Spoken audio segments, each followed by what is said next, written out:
Frumoși mei tauri, ce faceți, dragilor? Astăzi facem etalarea pentru luna decembrie. Să vedem cum se anunță luna, care e energia, ultima lună din an.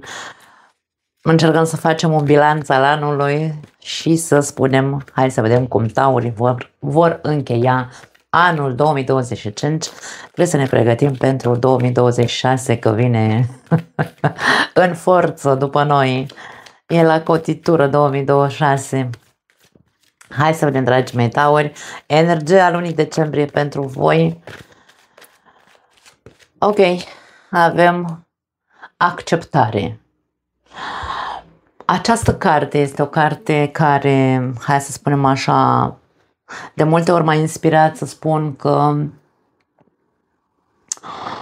transmite o situație sufocantă. Da? Poate fi o chestie emoțională, pentru că aici avem apă, avem o persoană care practic se scufundă cumva în, da, în ocean, o avem aici, se lasă căzând la fundul mării, să zicem, da. E o situație care probabil, nu știu dacă neapărat trebuie acceptată, ce ai acceptat-o și poate că e momentul să nu te mai lași dus la fund și să accepti, ci să te zbați un pic, pentru că această persoană nu face absolut nimic, o vedem, stă aici și se lasă ca și cum se duce la fund și se neacă. De atâta acceptare o să ajungi tu să mori într-un fel sau altul, îmi vine să zic, metaforic vorbind, da? Poate ar trebui să dai din mâini și din picioare și să ieși de acolo. Poate pentru unii dintre voi, pentru că știți că mie nu-mi place să rămân la o singură variantă, eu prefer să spun minim 2 variante, pentru că nu toți suntem în aceeași situație. Așadar, unii dintre voi poate că trebuie, nu vă rămâne altceva decât să acceptați o situație, pentru că nu aveți cum să faceți altcumva acum în această perioadă, dar alții dintre voi trebuie să dați din mâini și din picioare, dragii mei, să ieșiți de acolo, mai ales cei care știți că v-ați lăsat într-un fel sau altul trași la fund de viață, de circumstanțe și voi n-ați protestat în niciun fel, da? Sau nu v-ați bătut, ați stat acolo să vă ducă viața unde o fi. Creativitatea, aici e vorba despre a-ți crea tu, da? O nouă, nu știu, mie vine să spun, învață să fii creativ, puneți mintea la contribuție, totul vine din interiorul nostru și din mintea noastră. Când mintea noastră și sufletul nostru, cum zic eu, da? Esența noastră este aliniată, vei găsi maniera să ieși de acolo, vei găsi maniera creativă, despre asta vorbim. Și când vorbim despre creativitate, multă lume rămâne doar la ce înseamnă cuvântul creativitate. Creativitate pentru unii înseamnă doar și numai, nu știu, chestii artistice, vezi, Doamne, pictez, sculptez, fac, nu știu, conținut pe YouTube, da, fac videouri. Sau, nu, creativitatea este și când știi ce vrei. Dacă viața te tot târăște și te duce la fund, nu-ți rămâne altceva decât să îți pui mintea la contribuție și să fii creativ, să ieși de acolo. Cum înveți să fii creativ, să ieși de acolo?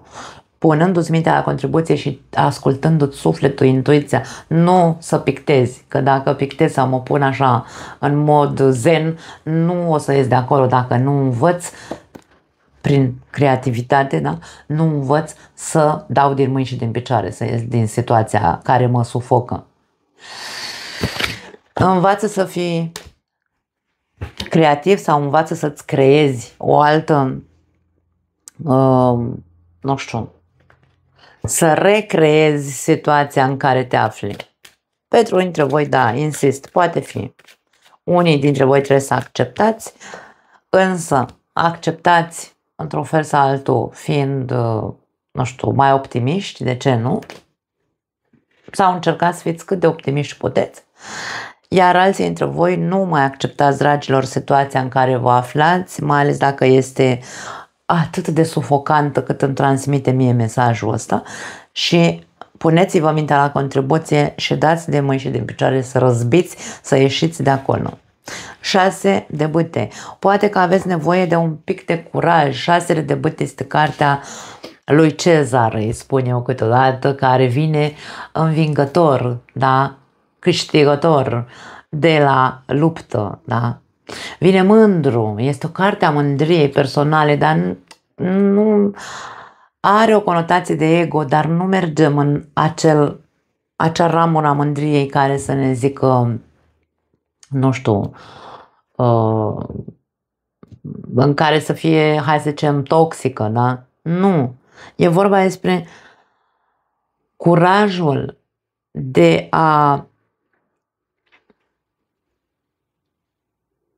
Îmi vine să spun de a te pune pe primul loc în viața ta. Cine credem noi, dacă stăm și din punct de vedere psihologic să ne gândim, cine are dreptul, da? Sau cui ar trebui să-i dăm noi voie, da? Să ne tragă la fund, să ne sufoce. Câte rahaturi putem să înghițim? Îmi pare rău că eu nu pot, dragii mei, că eu așa sunt făcută, să spun lucrurile în față și să le spun pe nume. De ce trebuie să... Da? Din punct de vedere psihologic, haideți să gândim, că de-aia avem minte și de-aia vorbim aici de creativitate. De ce trebuie să accept o situație, pentru că aici am cuvântul acceptare, o situație care pentru mine nu este confortabilă? Unde sunt eu în viața mea? Adică aici vorbim despre acea mândrie în care, Doamne, eu sunt o persoană. De ce să nu lupt eu pentru că lupt pentru mine? De ce să-l las pe Xulescu să mă facă să accept o situație de rahat? Că n-am de ce. Adică aici puțin, băi, Taurule, tu n-ai mândrie în tine? Ia vezi ce faci. Vezi ce faci. Bătăiță. Da. Turnul. Și Marea Preoteasă. Ia uite ce e aici. Turnul e o zdruncinătură. Sau turnul...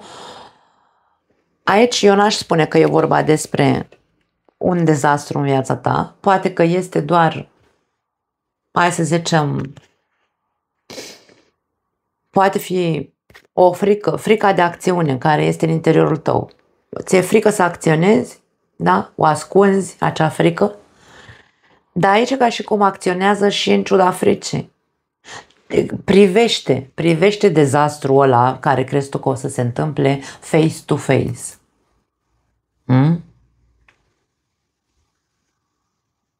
Dacă treci printr-o situație în care tu te obligi să accepti ca și cum, eu nu pot să fac nimic, nu pot să mă mișc, nu pot să dau de mâini în picioare, nu pot să schimb nimic, turnul înseamnă schimbare, turnul e Uranus, da? Care s-a întors la tine acasă, în Taur. Și aici nu e vorba de a face chestii impulsive, nu avem o energie impulsivă, aici avem o energie de cap sus, da? Capul sus, mândrie și valoare de sine când știi cine ești și mai ales aici maturitate. Pentru că dacă tu ești o persoană matură, adultă și mai ales intuitivă, da, despre Taur nu se spune foarte mult că sunt intuitivi și e o mare greșeală pentru că Taurii sunt extrem de intuitivi. Da? Să nu uităm că Buddha era Taur și Taurii sunt unii dintre Tauri care au făcut o muncă personală, au o latură de spiritualitate extraordinară, despre care nu vorbește nimeni. Toată lumea despre Taur spune că Taurul e căposă. Taurul e mult mai mult decât asta. Da. Așadar, dragă Taur, caută-te pe tine și vezi-ți dezastrul ăla care îl ascunzi tu sau fricile, înfruntă-le, pune-le face to face, da? Sau pune-te face to face cu fricile tale și cu dezastrele alea care crezi tu că se pot întâmpla și acționează matur, acționează ascultându-ți acea intuiție extraordinară pe care o ai. Pentru că tu poate nu ești obișnuit să faci acest lucru. Ești obișnuit să lași capul în jos, să accepti, chiar dacă nu-ți convine, accepti anumite chestii. Și aici despre ce-ar fi să încheie Taurul anul iluminându-se odată pentru totdeauna, pentru că sunt chestii pe care tu le conții, tu le știi, tu știi că nu îți face bine, tu știi că trebuie să pui, hai să spunem așa, mai mult preț pe tine dacă vrei, să te valorezi un pic mai mult. 6 de bâte, insist, este cartea mândriei, capul sus, eu știu cine sunt, domne, indiferent ce se întâmplă. Ok, sunt conștient aici, conștientizez faptul că poate mi-e frică să nu pierd, pentru că turnul are acea energie de pierdere, dar poate fi, întotdeauna este în interiorul nostru, nu este, da, deci pierderea este are legătură cu fricile noastre. Ne e frică să ne pierdem ce? Stabilitatea, ne e frică să ne pierdem ce? Nu știu, familia, dacă noi am acționat într-un fel sau altul, da? În ce să acționăm? În ceea ce știi că accepti, taci și înghiți și te sufoci cu ceea ce înghiți. Acolo despre asta e vorba. Ce-ar fi, insist, pe partea de fiind ultima lună din an, să începi să vezi că poate ar trebui să închizi anul așa și să zici, din 2026 nu voi mai accepta ceea ce nu are, hai să zicem, nu este în aliniere, da, cu cine sunt. Nu voi mai accepta să mă domine fricile, nu voi mai accepta situații care să mă sufoce. Pentru unii dintre voi, cea a doua variantă este, poate că ar trebui să începi să accepti faptul că situația este una, hai să spunem, nu știu dacă neapărat atârnă pe un fir de ață, ci e posibil să fie vorba despre o surpriză aici cu turnul, da? Poate fi o ruptură, nu știu, o ruptură de relație, o pierdere de job, habar n-am. Ideea este că atunci când tu nu uiți cine ești de fapt și chiar dacă ți-ai pierdut jobul sau chiar dacă te-a lăsat partenerul de viață, acceptă, dar nu accepta să te duci la fund, ci acceptă ca fiind un nou ciclu, îmi vine să spun, în care tu poți să-ți pui mintea la contribuție să creezi ceva mult mai colorat și mai frumos, de ce nu, în viața ta. 2 de bâte. Ambiție, ai nevoie de planuri. Taurul e foarte bun să facă planuri. Dar de foarte multe ori Taurul are planuri, dar le are undeva. Uite, trecutul aici. Le are undeva acolo. Cine știe când o să mă apuc eu de planurile alea, da? Și 7 de spade. Ce este asta? Autosabotare? Îți autosabotezi singur planurile? Ce planuri îți făcusei? Uite, aici avem conotația de numărul 6 și numărul 2. Nu știu dacă în ultimii 2 ani sau în ultimii 6 ani tu ți-ai făcut așa un plan de, nu știu, unde vrei tu să ajungi, unde mă văd peste 2 ani, unde mă văd peste 6 ani. Poate că unii dintre voi ați făcut chestia asta. Însă, ce ați făcut? V-ați furat singur căciula, v-ați autosabotat sau pentru că ați acceptat, ați tăcut și ați înghițit și acum e momentul să vezi că nu trebuie să mai faci acest lucru. Aici e vorba despre interesul tău care e. Pentru că dacă tu ai avut planuri de 6 ani, de exemplu, ți-ai urmărit interesele sau nu? Pentru că aici nu e vorba de a da bir cu fugiții. Renunți la planurile tale, renunți la a da tu din mâini și din picioare, că de aia se spune că aici ai nevoie de acțiune și ai nevoie de ambiție. Care-i treaba? Ce-ar fi să te trezești un pic și să vezi, să îți evaluezi un pic situația asta pe care o accepti, că eu nu știu despre ce acceptare e vorba aici. Că accepti, nu știu, habar n-am, tași înghiți într-o căsnicie, că tași înghiți la locul de muncă, că e tipic aici, da, la tauri, îmi pare rău, dragii mei, ce să fac dacă vă cunosc destul de bine și lumina și umbra, da. Ce trebuie să vezi tu odată pentru totdeauna? Trebuie să vezi ceea ce accepti și poate că trebuie să vezi ce nu faci și unde nu-ți pui cu adevărat ambiția ca să îți vezi interesele tale. Pentru că aici avem Marea Preoteasă, care este cumva, hai să zicem, conotația energiei maternale. Aici avem Regina de Bâte la capătul cărților. Nu mă interesează în mod, hai să spun, așa, foarte mult. N-ar trebui să ne intereseze foarte, foarte accentuat energia maternală. De ce spun asta? Pentru că de foarte multe ori cine înghite, tace și înghite, da? O mamă tace și înghite, indiferent ce dezastre face lumea în jurul ei, femeia e femeie, sau mă rog, mama e mamă, sau, nu știu, acea parte maternală din tine, pentru că toți avem luna pe harta noastră natală, care este partea noastră maternală, o au și bărbații, o au și femeile. Da?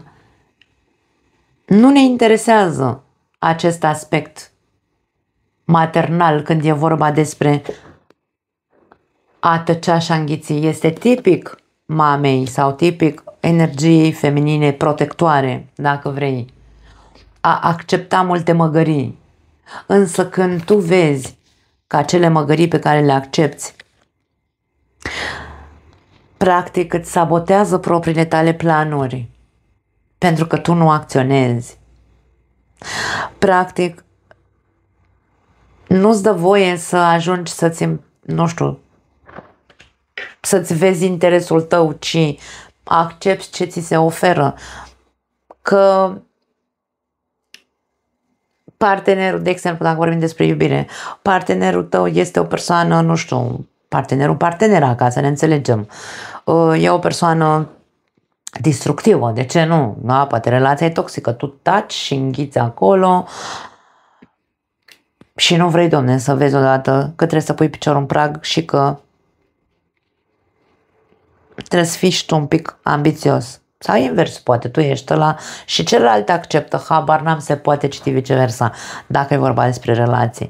Sau accepti la locul de muncă, nu știu, un salariu de rahat și tu te chinui să trăiești de pe zi pe alta, ok, bine, de pe zi pe alta, între ghilimele, taurul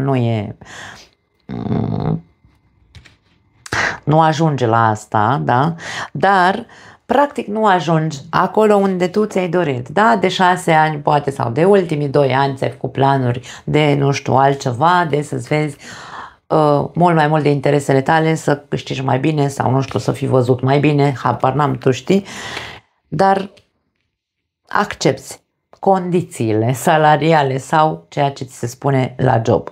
Aici ai nevoie de mai mult, insist, mai mult tupeu, mai multă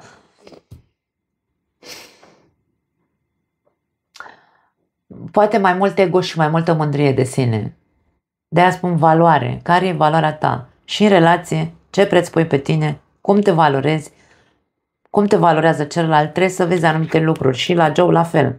Ești valorat, nu ești valorat. Atunci, unde ești tu în viața ta? Insist, îmi vine mesajul ăsta. Unde ești tu în viața ta? Nu are ce să caute energia maternală când e vorba despre mă sufoc. Atenție, pentru că aici știți că eu am mai zis și în alte etalări, turnul poate fi oala sub presiune. Eu stau și accept și mă sufocă o situație, Până când o să mă apuce nervii, pentru că sunt în interiorul meu ca o oală sub presiune care poate să bubuie în orice moment. Aici nu ți se cere înțelepciune, ți se cere șez blând. Nu e nevoie să faci un mare dezastru, e nevoie doar să vezi că nu trebuie să mai accepti sau e nevoie doar să vezi că trebuie să accepti, domne, depinde de situație, insist. Da. Îmi vine să spun, dragă Taur, nu termina anul 2025 fără să ai clar care sunt interesele tale în această viață. Și să ai foarte clar ce nu trebuie să mai accepti sau ce trebuie să accepti. Nu pot să zic altceva. Ai acces la intuiția ta, ai acces la valoarea ta, caută-le, vezi ce-ți spun. Și aici creativitatea, pune-ți mintea la contribuție și fă ce trebuie să faci ca tu să fii bine. Vezi-ți interesul propriu. Nu mai am altceva pentru voi. Foarte tare. Vă pup, dragii mei. Ne vedem data viitoare. Ciao!